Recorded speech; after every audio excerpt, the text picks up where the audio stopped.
Good day, everybody. Woo. I'm Steve Farrell, the co-founder, executive director of Humanities Team. You see who is here with me today? Yes, Gregg Braden coming in live from his home down in New Mexico. I'm coming to you live from Boulder, Colorado. I'm going to introduce Gregg here in a moment, but Gregg, thanks for joining me this morning.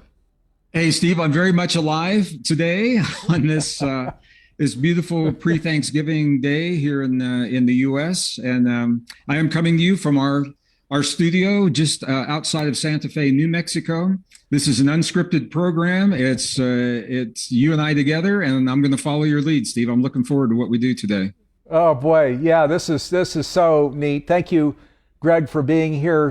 Those of you that follow Gregg, and we're on Gregg's channel, so we're also, I'll shout out to the Sign Network, John Raymer, Humanities Stream Plus folks that are right here in the green room may come on camera with us, all of our Humanities Team friends, so lots of demographics out there. Big shout out to all of you. Thanks for being with us. We love doing these live programs, and boy, you know, we get a special guest here like Gregg, and I'm going to tell you what his schedule is here in a second, so you'll see he really shoehorned this one. So it's very special, and just some really, really special topics that we're going to get to. Now, let me just share, because it's a live program, we get to your questions and comments and things out on social media. We have a team that's out gathering as many of those as we can out on social media. So bring in questions and comments you've got for Gregg. Earlier in the program, the better. I'll try and get those to Gregg so he can share. I've already somebody's come in with something. So thank you. I know we're going to get a lot of interaction. So our theme here today is twofold. It's from surviving to thriving. So, and you know, in today's day and age, from surviving to thriving, we can certainly understand that theme and its application. But we're also going to talk to a 5-year guide to your future. So, which is how we go from surviving to thriving. These are the amazing new programs we've been working on with Gregg Braden since the beginning of the year. So about 10 months here that these programs have been in development. It's all baked, it's all done. The cohort is, free program is roaring now. The cohort for 5-year guide to your future is starting Tuesday. There's a virtual fireside chat day after tomorrow, Friday. So this whole thing is breaking big, and that's what we're going to talk to you about here today. Let me now properly introduce Gregg. Gregg Braden is a 5-time New York Times bestselling author, scientist, international educator, and pioneer in the emerging paradigm bridging science, social policy, and human potential. Gregg's research and expertise ranges from archaeology to biology as he tells the new story of humanity and our potential.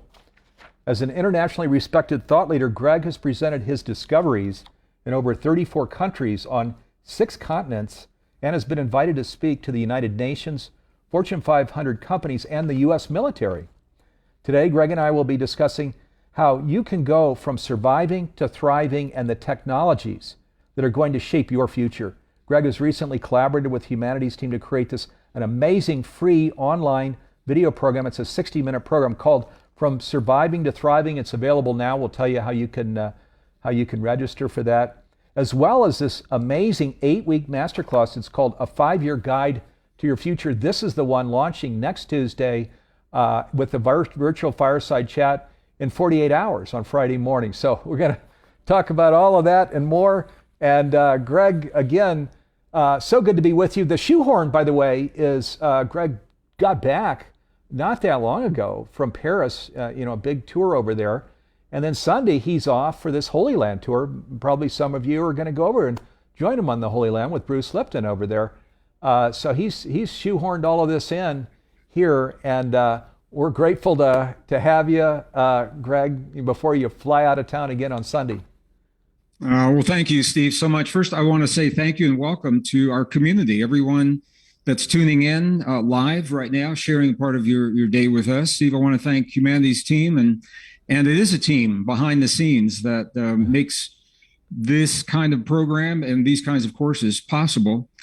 And Steve, it is a tight schedule, and I'm going to be honest, it was tighter than we thought it was going to be because we're still dealing with cancellations and postponements of events over the COVID shutdowns that have been kicked down the road year after year after year. So that's why we have so many events jammed up in such a short period of time here. But this is an important conversation, Steve, and that's why I felt it was worth certainly the time and the energy to make this content possible. And this is an unscripted program we're doing today. Steve, can I talk a little bit about why I feel like this program is important and what it means to us today? Are you okay if I do that now? Boy, please do, because I'm sure, what's happening all over the world is the hand-wringing thing of, my God, we've got all these things going on. Is there any path that navigates to a beautiful future, which is what has been created here? So yes, please tell us about it, Gregg. Well, I'm going to begin. I was doing an interview recently, and I was talking about this program, and the interviewer just looked at me and said, Gregg, why can't you just stick with one topic? Like everybody else. Why can't you zero in on one topic of, health and healing, or spirituality, or, heart-brain coherence, or whatever? And I was a little surprised when I heard the question, but it was a good question, and my answer surprised the interviewer, because what I said is every facet of all of the topics I talk about, they represent a part of our lives, one facet of our lives. So the truth is, I am sticking to one topic. It's just a really big one. It's us, and it's our relationship to the world. So, Steve, I think it's no secret to anyone with us today that the world is changing. I mean, we all know that now. That there are multiple competing ideas about what the world should look like and what our society should look like. And there are multiple competing agendas behind those ideas. And what is different now from any time in our history is that now we have a convergence of not only the ideas and the organizations and the corporations that want to change society and the world, but now we have the technology that is available, and these are all coming together. And the bottom line is that you, myself, our community, our global family, we're seeing more change in the shortest period of time that we've ever seen in recorded human history, certainly in our lifetimes.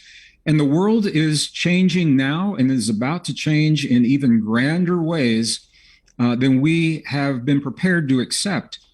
Psychically, emotionally, spiritually, physiologically, emotionally.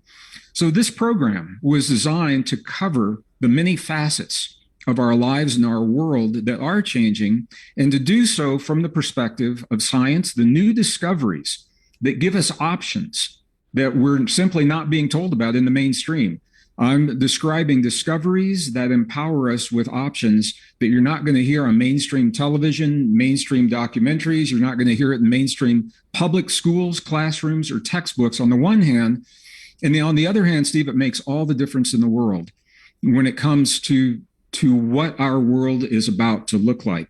There is a new world emerging. It's going to happen, and we can't stop it. And in many instances, I think we probably wouldn't want to stop it, Steve, because when we look at the world around us and we look at the systems that are buckling, and some of the systems are now collapsing, the financial systems, for example, energy systems, food production systems, supply chains, things like that, it can be overwhelming. But if you look close, Steve, what's really interesting is the only things that are buckling and collapsing are the things that are unsustainable. So when you see a lot of buckling and collapsing, it means we got a lot of unsustainability around us. So it could happen slowly, gradually over a long period of time. And because of global events, including COVID, it is now being compressed into a briefer period of time. So there's a new world emerging. It's going to happen with or without us. And we have a rare and precious opportunity, this little window of time, it's not going to last forever, where we have the opportunity to participate in a number of ways in sharing our voice, offering our voice in terms of what we now know is possible. But here's the catch, Steve. You can only do that if you know that there are options. You can only vote with your pocketbook, with where you buy your food, with what kind of energy you use, your finances. You can only cast that vote, and even politically, literally cast the vote, if you know that we have options, and many people simply don't know about the options. So I put this, it's a 16 module course. It covers the big pieces from health and healing. Certainly, we talk about that because that's the inner world that's changing, and our ability to create resilience in a healthy way to thrive, not just survive, but to thrive in this emerging new world, emotionally, psychically, physically, physiologically. But also, there are forms of energy that have been available to us for over 70 years that solve the problems that we're told that we have right now, including greenhouse gases and expensive forms of energy. There are new ways of growing food that are solving the problems created by climate change, where soil-based farming is a very risky business. It always has been. I have friends in my community that do this. With climate change, it's even riskier. And we want food security in the world. And we have technologies, healthy technologies that help us to do that. A lot of people don't know about those. And they're not limited to farmers. They're things that you can do in your own, you can do it in your garage, you can do it in your living room. And a lot of people don't know that these things exist. We have new financial systems, and I'm making a distinction between finances and economy. The global economy is changing. Our financial systems are tied into the global economy. We have new financial systems that now make it possible for us to create a parallel, secure, transparent financial system. Not maybe 100%. We're all still in both of those systems, the legacy systems and the new systems emerging. But the new systems or the old systems, the legacy systems are being manipulated, Steve, and we all know that. Our currencies are being devalued. It costs more to buy the same things. Things haven't changed. It's just taking more of our currencies to buy those. And we have alternatives in terms of how we go about building the financial systems. All of this is now available and much, much more. So what I've found from my live audiences around the world is I'll ask people, I'll say, who wants a new world? And everybody will raise their hand. And I'll say, what would that world look like? And nobody's raising their hand. Or if they do, here's what they do, Steve. They take the world that we have now and the systems we have now. Some of them were broken to begin with. They were corrupt. They're based on greed. They take those ideas and they try to build on what were bad ideas to begin with. And I'm contrasting that to the possibility that we have now of imagining and creating what does this new world look like? What does localized living really mean? Localized food, localized economy, localized finances, localized sources of energy, and how do we implement those? And we can only do that. We can only hold the vision for the beautiful world that we know in our hearts is possible.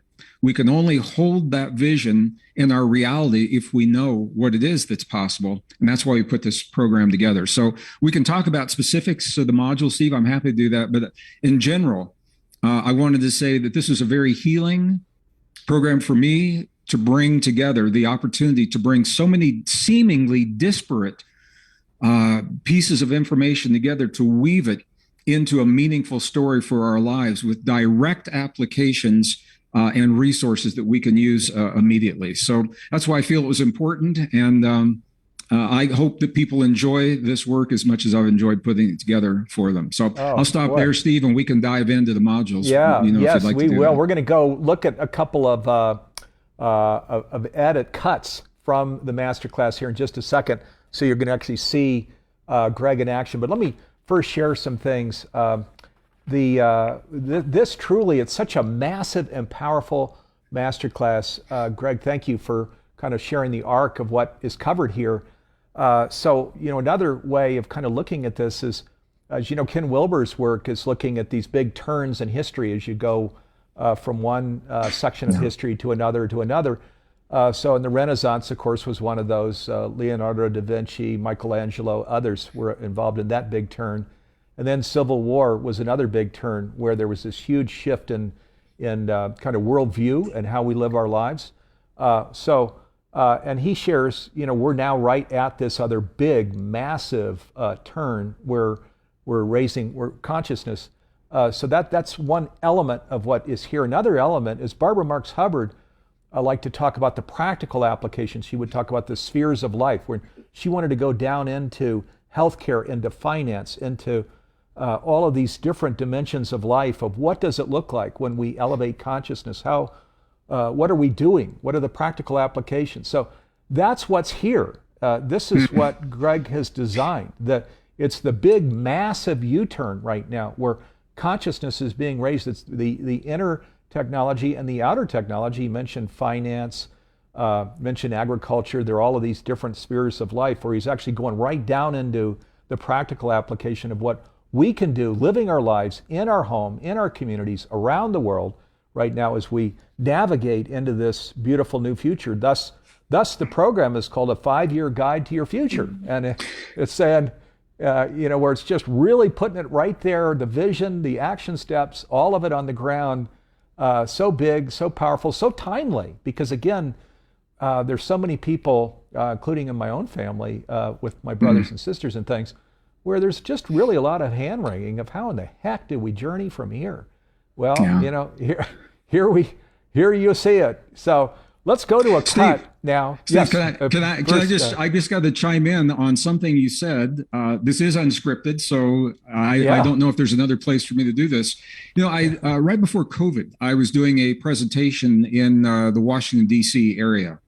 And you never know who's going to come to a DC program. And we have a lot of political people that come to these programs, I think more out of curiosity. They just want to check it out and see, what's going on. So during one of the breaks, one of these people came to me and asked if they could talk to me behind the stage. And so we went and we had a little conversation. And it was a man. And what he said was really interesting. He said that there was a time, these are his words. He said there was a time that we thought we understood what was happening. So we being whoever the powers that be are looking at change in the world. And they have modeled and gamed out scenarios that they believed that our society would move through and that the world would move through as we go through these changes.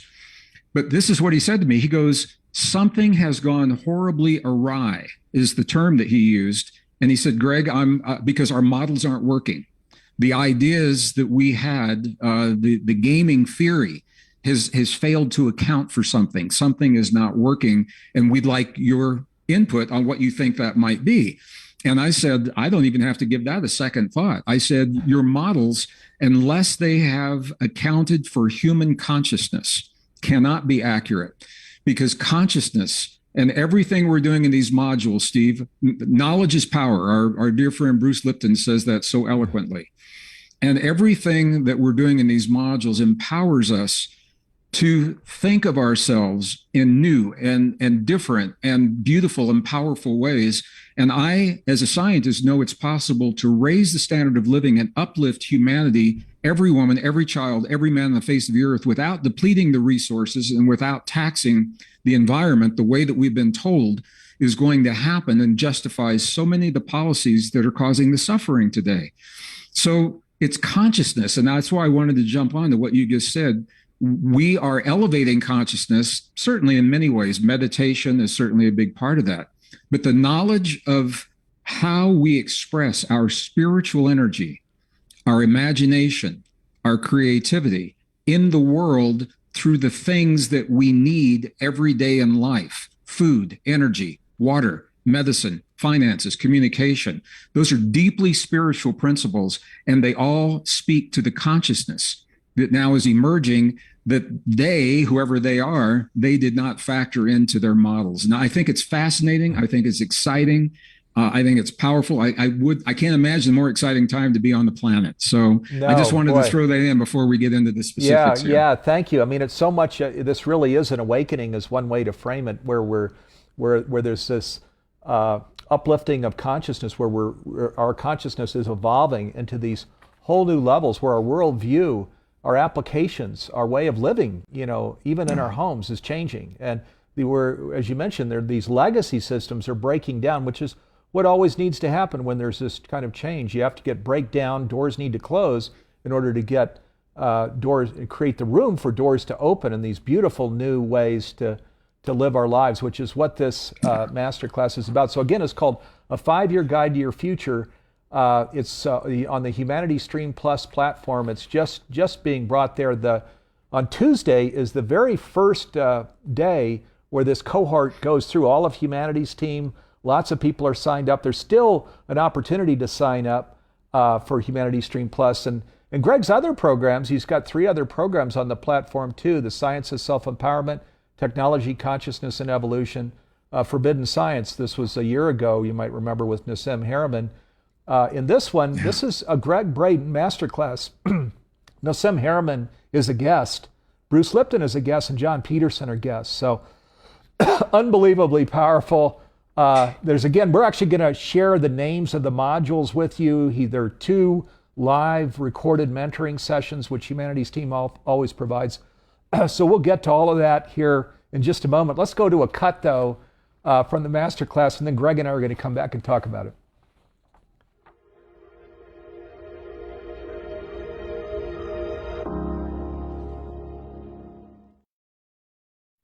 I'm just going to begin with change itself. You know, we are the product of a number of generations and a philosophy, a way of thinking that doesn't like change. We have been conditioned to believe that we live in a world that's static, that once we find something that works, that we create this perfect balance and everything stays just the way it is. And the truth is, anything but the truth is what we're living in, because we live in a world of constant change. Nature actually abhors balance. And a lot of people are surprised when they hear me say that. But if you think about balance and perfect balance, if you think of scales that are perfectly balanced or an ecosystem that is perfectly balanced, if it's perfectly balanced, absolutely nothing is happening. It cannot happen because there is no impetus to achieve balance. The balance prevents the change. What we're seeking, Steve, is not balance, it's harmony. We're looking for harmony. This is harmony versus balance. We're looking for harmony in our lives with the changes, harmony in the choices that we make in balancing work and personal lives and finances. It's all about harmony.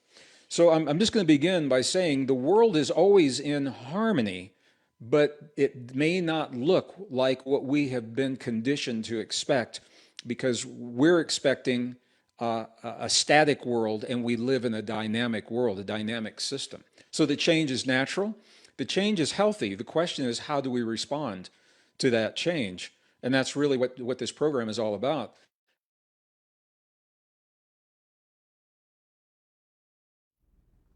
Okay, and such a profound point. Not balance, harmony. I'm going to go to Gregg here in just one second, because this is one. There are many. The whole thing is profound. You know, when we talk about a 5-year guide to your future, again, to weave together current research, current science, current applications.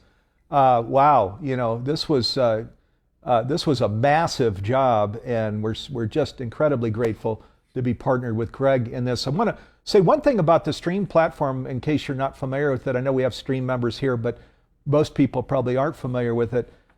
We moved away from what the industry uses, which is something called LearnDash. Not that you really need to know what the technology is called, but we moved away from it because there's an 8-step process with this industry standard technology to download, you know, and look at a course. Whereas we use a true streaming platform. So it's a true one-click. We've got on the screen, if you go here to Humanity Stream Plus, you'll see this is what's teed up. It's the featured program. It's the one launching, again, Friday, a virtual fireside chat. Tuesday, the cohort begins. And one click, and you just go down, fed down into the modules. But at any point, you want to stop and want to go over to Forbidden Science and pick something up, which is actually, you might well want to do, because there's a lot in Forbidden Science, this program with Gregg and Nassim Harriman, that sets a foundation in many ways for this program that Gregg created, or into any of the other programs, and there are hundreds of programs on the platform. You can do so. Also, the Plus, the reason we call it Humanity Stream Plus is because it has live programs every day of the week. So you can come in. There's a new Qigong-based program starting on December 1st. Dr. Jonathan Ellerby, who's huge in the industry, starting his live program the first of the year. There are other incredible programs that are starting. Urban Laszlo's starting a year-round program here in January every week. Again, many programs. This was designed by us as a nonprofit organization to create, to offer all the paths to the mountaintop, I'll call it. You know, when we're conscious, it's there's only one mountaintop where we're really fully conscious, but there are hundreds of ways to get there. And Gregg Braden, with his research, offers these beautiful, powerful paths, journeys to that mountaintop, which is why we just really love partnering with Gregg. I'm going to come over to you, Gregg. So that was one, very profound. This notion, people are looking for harmony, and you're saying, hey, I'm sorry, they're looking for balance, and you're saying, let's look at harmony, not balance. Yeah, well, first, I didn't know we were going to show a clip, so it's always pretty weird to see yourself on a clip from another time, a few weeks ago, and I appreciate you sharing that, Steve. And I think it's important because that concept applies to so many things in our lives. The past few generations, we have been taught to embrace the world as a static world, and to expect that things to be the same. And the truth is, we live in a dynamic world of nature, always seeking that harmony.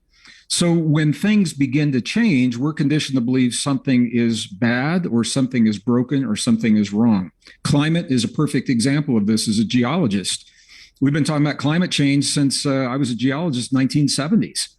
And letting people know that we need to expect and we need to compensate in the way that we live our lives, where we build our homes. You don't want to be building your homes, near in floodplains and waterways. It'd be good to bury the power lines in vulnerable areas of ice storms and big snowstorms in the cold winter months, because we can expect, it makes sense to expect more extreme weather for the fact that we are in climate change. Now, humans have added to it through industry, but the geologic record clearly shows that before humans existed on Earth, we only appeared 200,000 years ago. And we've got climate records going back twice that, over 420,000 years before present. The rhythms and the cycles were there, and we are in one of those right now. So this is just one example of where it makes sense to expect change, and it makes sense to expect dynamic systems. When we talk about being resilient, Steve, there's a new model of resilience that we talk about in some of our courses called adaptive resilience. The old model of resilience is where you live your life and then something comes along unexpected and it knocks you out of balance. And then your ability to regain that balance is your resilience. You're trying to get back to normal. That's the old way of thinking. The new way, the adaptive resilience, is where we live our lives with awareness and consciousness of the systems that surround us, of the fact that financial systems are in chaos, agricultural systems are in chaos, the weather systems, the climate systems, our health systems, our immune response to things that are happening in the world. All of these things are in dynamic change right now. And so it makes sense to live our lives taking those factors into account, to expect the unexpected. And the first principle of resilience is a principle called spare capacity. Nature knows this very well. Every animal, every bacteria knows how to create a buffer of what it is that is required for them to be alive and for them to survive in their daily lives, because of vulnerability. And for some reason, Steve, that has kind of been factored out of our society. We've been taught that there's this homeostasis and that things are going to be the way they always have. And when they're not, we blame other people, or we blame other systems, or we get angry and we protest. You can do all that, and that's fine. But the reality is that we are living this rare, precious moment in the history of the earth for climate change, and the history of civilization for social change. And it's a time where we can really take a look at what works and what doesn't. The things that don't work, let's stop doing them. The things that do work, let's put our energy into doing more of those things. And if you take away the judgments and the politics and the greed from corporate interests and the big tech companies, if you take all that away, we've got the answer, Steve. And you and I talked about this before. It's a good news program. We have the answers to all the big problems in our world, and we've had them for many, many decades now. We have the technological solutions. Now, what we're looking for is the leadership. That leadership can only come from a change of thinking. And that change of thinking happens with each of us because we're all the leaders. We're the ones making these choices in terms of what we'll accept and the way we choose to live our lives. And again, those choices can only be made if we know what's available to us, so we can hold a new vision. We can anchor in the world what we know is possible in our hearts. And that is really where it all begins, Steve. It begins with a shift in the thinking and the ability to hold a vision of what is possible in our lives rather than holding the vision of the things that we don't like and that aren't working from the past. And that is a really powerful distinction when it comes to consciousness. Yeah, boy, thanks for bringing that in. And people, you might have thought, viewers, and boy, we got a huge viewing audience here today. So thank you all for being here. And also, we're flooded with questions, so which we'll get to here.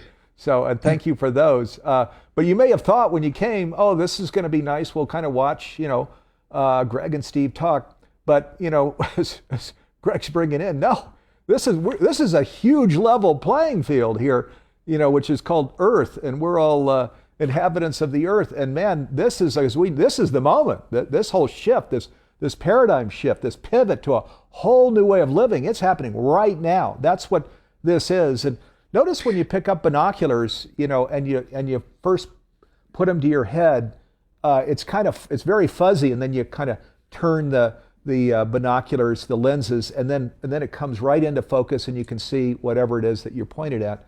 That's what we're doing here with this masterclass. So we all kind of have a fuzzy picturing of what agriculture and finance and intertechnologies and these various things might be. Energy technology, it's kind of fuzzy. So we're going to put on our binoculars and just go right into cutting edge technologies, applications, ways of living our lives, where our lives become delicious, candidly, which is what conscious living is, where they're delicious. And then, yes, the other beautiful aspect is where we're doing this together, all of us viewers of this, what I'm calling level playing field, all of us Earth inhabitants, we create this, what Bruce Lipton likes to call heaven on earth, where, it's a beautiful, glorious, sustainable, flourishing planet. That's why we're here. That's why we're all so passionate. That's why we love this masterclass, because, boy, Gregg does this in a big way. So it's called a 5-year guide to your future. Let's go look at a second. This is a cutout from the masterclass. This is where Gregg is bringing in Nassim Harriman, who's a special guest in this masterclass. Here, we'll go take a look now.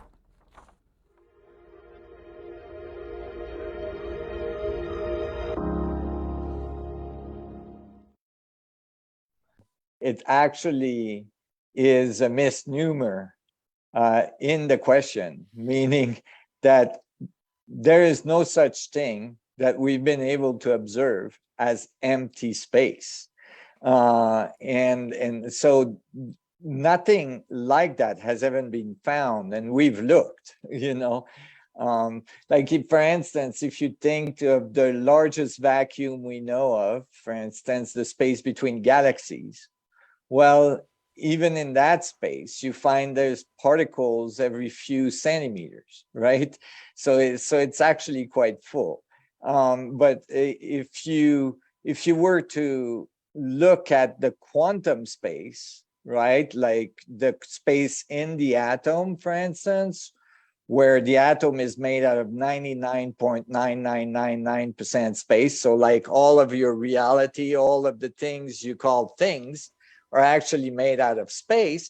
Well, when you look at that space, it's not empty at all. It's full of energy. It's full of fluctuation, electromagnetic fluctuation.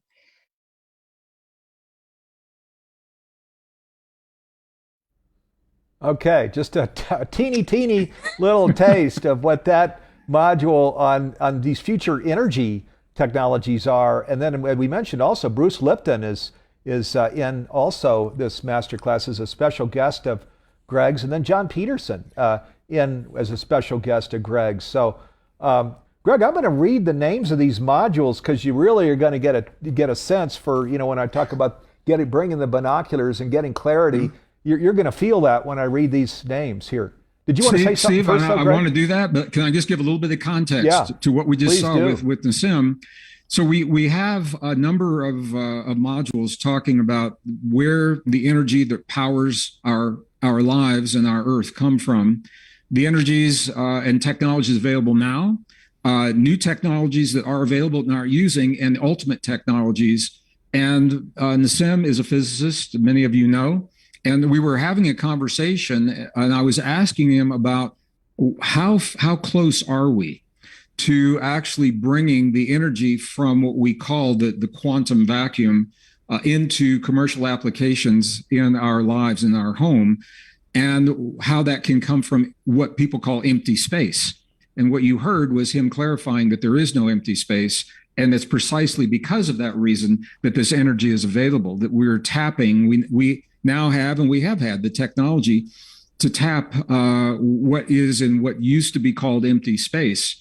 And so that was part of that conversation. I just want people to know that was a little context around where that was a small piece of a 30-minute conversation that's part of the course. Yeah. I mean, and mind-blowing. Just this one little snippet where we say, no, there's no empty space and it's full of energy and we can tap that energy. I mean, stop and sit with that one. I mean, is that a mind-blowing concept or what? It is, Steve. And then the other piece, you mentioned that the title of this course, the 5-year guide, and one of the questions people keep asking, why 5 years? Why not 10 years or 1 year? And the reason is because there is a movement to remake our world and remake society by the year 2030. We hear that from as goals in the United Nations and from some of the economic forums and things like that. A lot of tech spaces, corporations, they're all looking at this year 2030 as the time to implement this sweeping change, but they're not going to wait until the year 2029 to begin. So it's happening now. And what's happening over these next 5 years is going to set the stage and determine for all of us what kind of world we live in. And that determines how we're able to express our love, our imagination, our creativity, our innovation, to express in the world what we know is true in our hearts. All that is happening over these next few years. And I wanted people to know that we have options that we can anchor into that vision of that beautiful new world that Bruce calls heaven on earth, and the honeymoon effect. We can create a honeymoon on earth, and that we have everything already at our fingertips to do that. So that's why a 5-year guide, Steve. I just wanted to, in case someone just tuning in and has not been involved in anything else that we're doing, I wanted just to have that context as well. Yeah, so thank you. Yeah, beautiful. Thank you. Yeah, and Gregg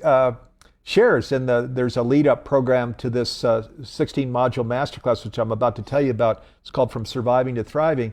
And Gregg just spontaneously, unscripted, just right at the beginning. So this is the good news program, which it is. Do we love ourselves enough? And where we're conscious, yes, we do. Right? We love ourselves enough. We love the world enough. We love Earth habitants enough. We love the Earth enough. To do this. This is our basis, and we see this deep connection, even oneness. Right? But now, we're not just going to sit up here with abstract concepts. This masterclass is going right down into it of what all of these applications are and how we can live with these applications today and in the near future in our lives. That's why it's called a 5-year guide to your future. Okay, so let me just share briefly. I'm just going to read the names of these modules here for Gregg's masterclass, a 5-year guide to your future. Module 1, a new world at the speed of love, the foundation for life, healing, and innovation. Module 2, how to thrive in our world of extremes, from polarity and fear to unity thinking.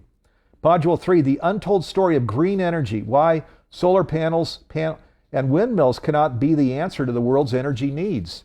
Module 4, the Manhattan Project Revisited, the lost bridge to clean, reliable, and sustainable energy. Module 5, tapping the power of empty space, the ultimate energy for the future. Module 6, Bitcoin, the vision, the power, the potential. Module 7, blockchain technology, the foundation of a truly free society. Module 8, compassion machines, giving human values to artificial intelligence. Module 9, pure human, we are the technology we've been waiting for. Module 10, Are we the victims of genes or masters of our biology? Module 11, the battle for our humanness, the slippery slope of transhumanism. Module 12, from human to superhuman, what are the limits of our potentials? Module 13, vertical crops, the new farming to feed a hungry world. Module 14, Earth Safe Zone, the 9 parameters that we must protect for a habitable planet, and the 3 we have already crossed. Module 15, too many people, the facts of Earth's carrying capacity, and the danger of thinking we've exceeded it. Module 16, and the wrap-up, thriving in the emerging world, where do we go from here? And then there are 2 60-minute live mentoring programs that Gregg's doing with this program, A 5-Year Guide to the Future. And then there's this fireside chat. It's in 48 hours. There's a fireside chat, so Friday, just day after Thanksgiving, in the morning, he's doing this hour-long program where he's going to talk about how we can launch into the fullness of this masterclass and get the most out of it.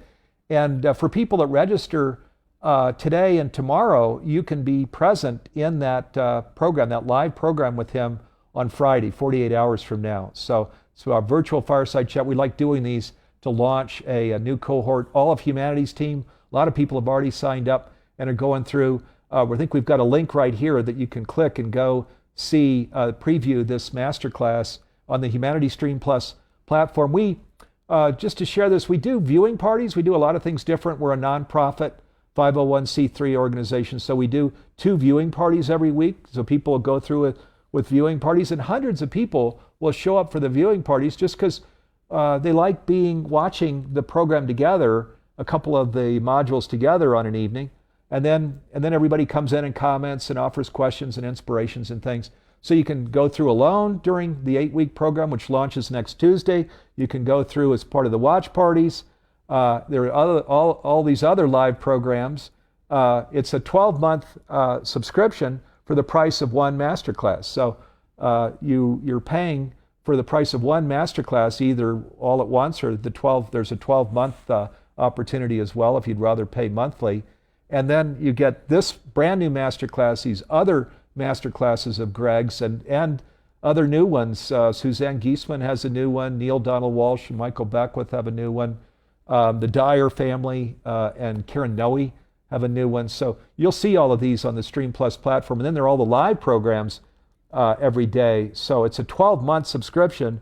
You're getting, for the price of one masterclass, you're getting this new masterclass, but you're getting 12 months of this whole heaven on earth thing that it's really a journey into conscious living. As you may know, we've set as a nonprofit the objective for 18 years from now, by 2040, to make conscious living pervasive worldwide. So how are we going to do that? Through programs like this, where we make it affordable, we bring it down into every home and every major language on the planet, so where you can't get lost when we talk about what conscious living is. It's very clear, black and white.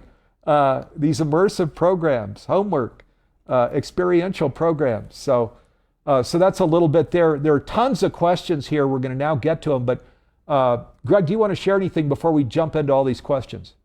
You know, Steve, I want to honor our community and get to as many of those questions as possible. I've already said a lot so far, and let's just see where the questions lead us right now. Thank you. Okay, good. So in the green room, Elizabeth says, I'd like to hear about new, secure, transparent financial systems and localization. And I'll just say, boy, that's a big one. This masterclass goes right down into it in lots of depth and detail.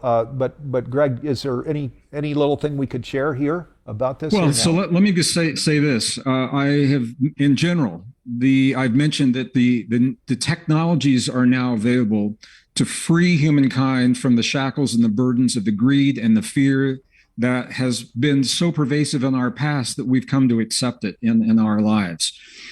That technology is playing out in many ways, in terms of energy, in terms of food, in terms of economies, and in terms of finances. When we talk about finances, there is a technology, blockchain technology, that is in the news a lot right now, and I want to speak to that. Let me just say the blockchain technology itself is a reflection in our outer world of the way that information is transmitted and stored in our inner world. Blockchain technology mimics the way information is stored in the DNA of every cell in our bodies. As so many other technologies out there are actually mimicking what we already do in our bodies, except we do it better. So, and I talk a lot about that in this course, but blockchain specifically, in every strand of DNA in your cells right now is a record. It is a transparent, immutable record of every genetic transaction that has led up to the moment that your genome is expressing right now. That principle is what is playing out in blockchain technology. It is transparent. It has unprecedented security. We've never seen anything like this before. It is immutable. The information cannot be changed when it's out there. And that technology underlies many applications. So the blockchain technology is what makes this possible to decentralize your financial world, to make it possible for you and another person to have a peer-to-peer financial transaction without having it centralized, without having manipulated, without having it changed, or without having the privilege of your trust being abused. Now, there are applications that are using blockchain that are in the news, like the collapse of some big financial firms that have abused the power of the technology. So the technology is intact, none of the fundamentals have changed. It is human greed and the lack of regulation that has allowed that abuse. And this is an emerging technology. It's new, and you're seeing a shakeout of what works and what doesn't. But please do not let the greed of a handful of people bias you to shy away from the freedom and the sovereignty that the underlying technology allows for. And I do talk about that in 2 modules. I have one specific module talking about blockchain technology and decentralized finance and what it means. So, Steve, I'm just going to add on to this. Here's why this is important. And I want to say this to my community, my global community. We in the spiritual community and the New Thought community have been encouraged to separate money from our lives for so long. And many people have demonized the ideas surrounding money. I'm going to offer a little bit different way to think about this. We are spiritual beings expressing our lives through these physical bodies. Everything, the energy that we expend each day is our spiritual energy, and we typically put it into one of 3 things. We put our spiritual energy into producing goods that other people can use, services that other people need, or information that other people are asking for. Goods, information, and services. We are compensated with something that represents our spiritual energy, and we entrust our spiritual energy into this compensation that we call money. Well, the idea of money has changed over the years. I talk about that in the course as well. And human greed has intervened, and we are now trusting our spiritual energy to systems that have violated our trust. They betrayed our trust. And this is why I think it's important, because your spiritual energy is so precious and it's so valuable. You deserve to have your energy honored in ways that reflect your heart's desire, your freedoms, transparency, honesty, truthfulness, and factual information.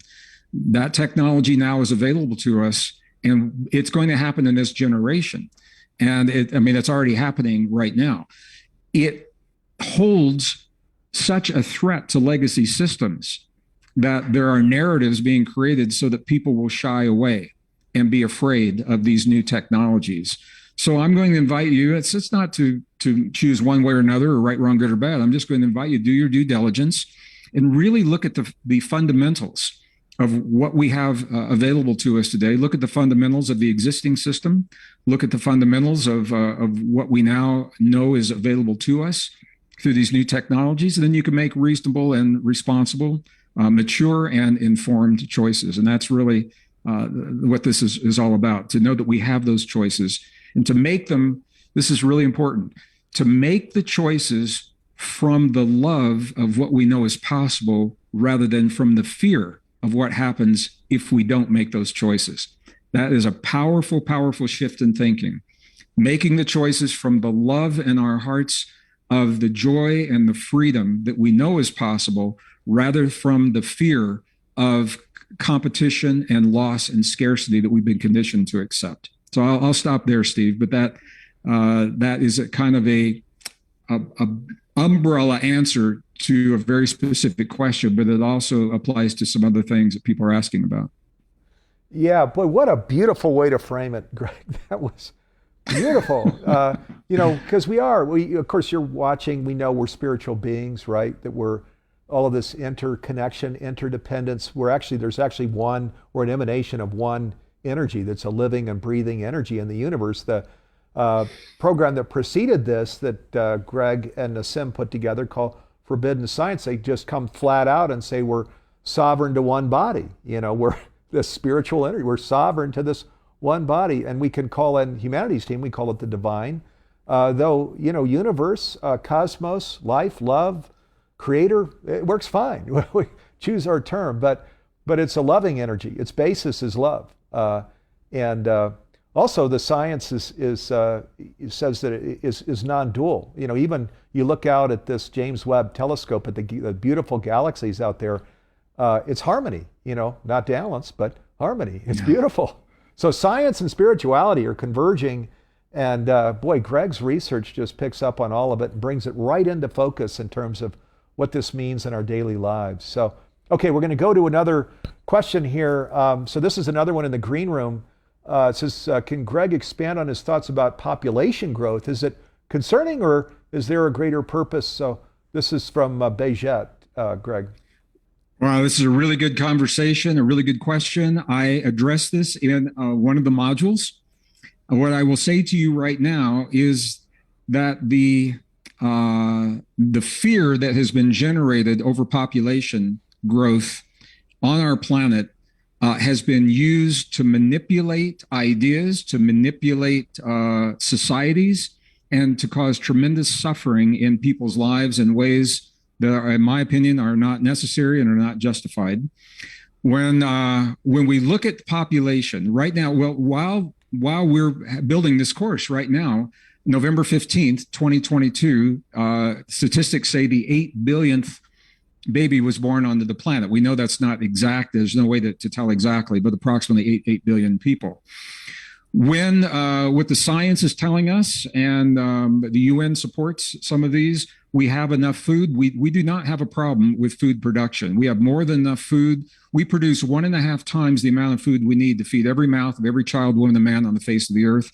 It's not the lack of food that's causing the suffering. It's the thinking that has yet to make it a priority to get that food where it is needed. That same principle applies to land mass. We have more than enough land. It applies when you exclude the mountains and the deserts that are difficult to live in. We have more than enough land for the population we have now. When you look at the water, fresh water is a rare and precious resource. We have more than enough fresh water if it were distributed and given the priority to get to the people it needs. UN says we've got this food through the year 2050, which is an interesting year because the population statistics show that human population will peak right around the year 2050 at 10 billion people, just a couple of billion more than we have right now. Here's where it gets alarming, and what a lot of people are not talking about. Earth is actually in population decline, and the fertility rate of humans across the earth is alarmingly declining for reasons that are surprising a lot of scientists. Just to maintain the population, every woman on earth would need to produce to have 2.1 babies. And that's what's called the replacement rate. We've already dropped below that. So more people are dying than are being born right now. We have the resources we need to support everyone on the earth that we have right now. The concern is what's going to happen in the future. When I say fertility rates, it's both male and female. The sperm count for men in 1975 was about 90 million sperm per milliliter, I believe is the unit that they're using, 90 million. In 2011, it dropped, and in 2000, it dropped to 47 million. And in 2021, it dropped to 40 million sperm per milliliter, 40 million sperm per milliliter. This is alarming because that is right where conception becomes difficult. It's considered a low sperm count, 40 million. So we're now at that point or below, and all of these are being attributed to environmental toxins, what are called anti-androgens. I talk about this in the course. It's in our foods, it's in our water, it's in our cooking utensils, it's in our cosmetics. It's also being attributed to a number of other factors, too much to go into right here. So the point is all to say that certainly population is always a concern. We have to be careful. The danger of sounding an alarmist bell over a growing population and justifying policies that hurt people and cause suffering is not supported by the evidence that's out there. And I'm going to invite people, again, do your due diligence. Don't fall prey to the alarmist policies that hurt our brothers and sisters. And we need to use common sense. But the statistics right now are showing that humankind actually is in danger. If this trend continues, what we're finding is conception is going to become more and more difficult, and that opens the door to a very different vision of our future and of our world. So, Steve, it's hard to do justice to this conversation in just a few brief moments. And I know some of the things I'm saying are counter to what we're hearing in the mainstream. They're counter to what my biology friends are writing to me about right now. But I have to be honest, this is what the statistics are showing right now. I was surprised when I saw them. And I think it's something we need to take into consideration because policies are being written, laws are being created, and society is being asked to think in a certain way based on beliefs that right now are based in information that's not supported by the data. Yeah. Thank you for that. So what a great encapsulation of just the wisdom here when we talk about population growth and where our concern should be. So thank you for that, Gregg. Okay, the next question, there actually are many different permeations of this question being asked by many different people, including actually on our Facebook page, the Humanities Team Worldwide Facebook page. There were a number of questions that were similar to this earlier this week also. And the questions have to do with, Gregg, you make the statement that the solutions are here now. So, and Harlan, I think, kind of frames this well. Harlan says, is it like anything else? We have the solutions, we simply don't want to act on them. So he's trying to guess where you say we have the solutions. What people are trying to understand, do we really have them? What's this about? One of the things I was asked a few years ago at a conference, someone asked me, Gregg, why don't you bring together the thinkers, the scientists, the engineers, the religious leaders, the political leaders, and get everybody together in a room and solve the problems of the world? And what I had to say is I didn't do it, but that has already happened. And it's happened a couple of times in the 60s and 70s when the solutions we've had the technology. Unfortunately, there are other parameters. There's politics, there's greed, there are competing agendas from different groups and organizations and nations over what the future of Earth should look like. And the solutions, the technological solutions that have been chosen to support certain visions and agendas. Well, I'm just going to give a perfect example. When I was working in the energy industry, I was a geologist in the 1970s. In the 1970s, there were carburetors that were required on all gasoline internal combustion engines. There were carburetors that were designed to get over 90 miles to the gallon. And those were not allowed to be made commercially available because of the impact to the energy industry.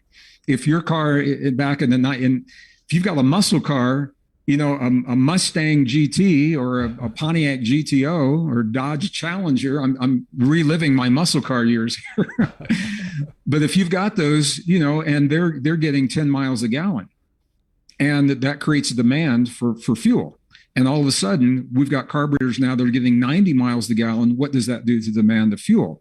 I'm using that as one specific example for what has happened in many different areas. The technologies are available, and for whatever reasons, typically they are economic or philosophical. And this is important because the technologies are adopted that support the philosophy of what we as a society claim that we want our world to look like. And if we do not participate, it makes us vulnerable to the ideas and the visions and the philosophies of others who are more than willing to participate. And that's why it's so important that we become active participants now that we know about some of these technologies that are available to replace, fossil fuels for energy while still producing zero greenhouse gases and honoring the environment. Or when it comes to the human body, Steve, this is something we can all do, is to understand that we literally are a highly advanced, technologically sophisticated, soft technology, not computer chips and chemicals and wires and sensors. We are neurons and cell membranes, cell receptors, and crystalline structures in the blood and the bone. And that we self-regulate and we upgrade and we identify and repair and heal and rejuvenate. We can do it on demand. And this changes the narrative of how we live our lives in the world. It frees us from living in the fear of what may happen to choosing a way of living and a way of life that allows us to love without fear. And when we do that in here, Steve, those ideas and that philosophy are reflected in the way we think about society. They're reflected in the technologies that we ask for, in the technologies that we demand, in the technologies that we embrace in the world around us, because our worldview has shifted from one of scarcity, lack, and fear to one of abundance, one of innovation, creativity, imagination based in love. And it's hard to separate what's happening in here from the world out there. That world is a reflection of the way that it's our story, the way we've been taught to think of ourselves. And so now there's a new human story emerging. This course is just a small part of that, Steve. And there are a lot of people doing a lot of good work to help us to write the new human story. And it's a beautiful, powerful story of hope and possibility. And that's why it's the Good News program. So it was a long answer to a short question, but I wanted to say those things because I want to leave our community with a sense. I'm an optimist, but I'm also a realist. And I'm optimistic about our future. Realistically, we're in the change. And the only way out of it is to go through it. The question is, do we go through it from a place of thriving, or do we go through it from a place of just surviving? And knowledge is power. And the knowledge that we're sharing and other people, there are a lot of people sharing a lot of knowledge, it empowers us to choose love and to choose that thriving and to reflect that in our policies and our politics that bring us together for the vital resources that we need every day in our lives. So that's where this all comes together, Steve, in a really beautiful way. Science, policy, politics, human potential, it all comes together as what we call life. And so here we are. Yeah, here we are. So beautiful. And let me share, Gregg often brings in, the aspect of on demand. We can do it on demand. One of the examples, there are many examples he brings in when he talks about how the on demand works. One was where he was bringing in the heart math research of mother and baby, where there was a cohesion there between mother and baby that the heart math research detected and brought in exactly what that cohesion was, how it worked, what was going on demand, and then applying that to other parts of our life, how we can, even now, like right now, there's you viewers and Gregg and I, where there's a cohesion between us, an on-demand thing that's happening where we can actually create this cohesion between any group or the whole of the earth or the whole of the cosmos. it extends to the smallest group and the largest group that we can do on demand. So, but I love the way you bring in these examples of what that means, because of course it sounds so appealing, but then you go down into the research of, no, this is how the on-demand thing works. This is how the cohesion is created. So you'll get that in this masterclass. You'll get it in all of Gregg's programs, actually in his books too, and his tours. So a 5-year guide to your future.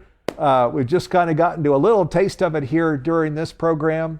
Again, 48 hours from now, Gregg is going to be doing his virtual fireside chat with people that register today or tomorrow. You could register.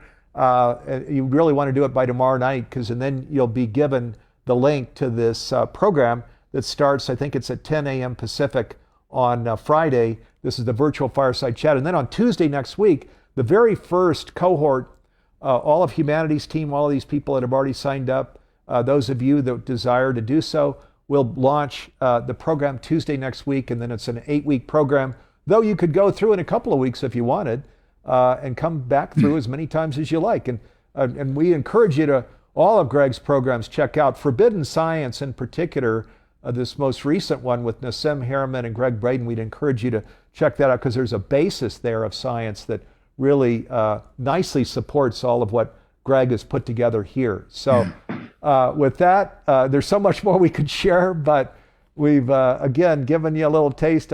Thank you for being here with us. Happy Thanksgiving to you, those of you in the U.S., those of you over in Europe. Boy, maybe you're joining Gregg for his Holy Land tour. I guess that's launching here next week. So thanks for being with us. Next week, we've got, we're going to start an hour later, so at 10 a.m. Pacific on November 30th. Neil Donald Walsh, a special guest, Deborah Poneman, Jude Curvan, a bunch of others are coming in.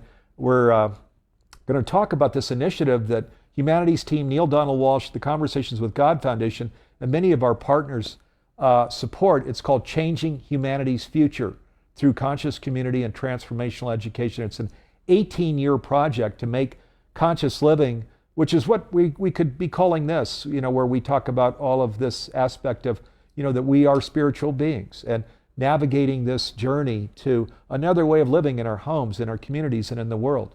So this, we're going to bring it all together, bring into focus what this initiative is, what progress we've made, what steps are out in front of us. It starts at 10 a.m. Pacific next Wednesday the 30th. It's live, unscripted. Join us for that program if you like the idea. It's going to be a really powerful, really important program. So I'll come back to just hope, I know a lot of viewers are here in the U.S., so enjoy your Thanksgiving. Gregg, thank you so much for being with us here today. And we're going to pull the camera back just so I can thank Gregg brought in. There's a huge team, actually, that supports us here in Humanity's team. Jim Gray is right here in the studio. So that's me on the couch. That's Gregg over there that made this program work so simple and easy for Gregg.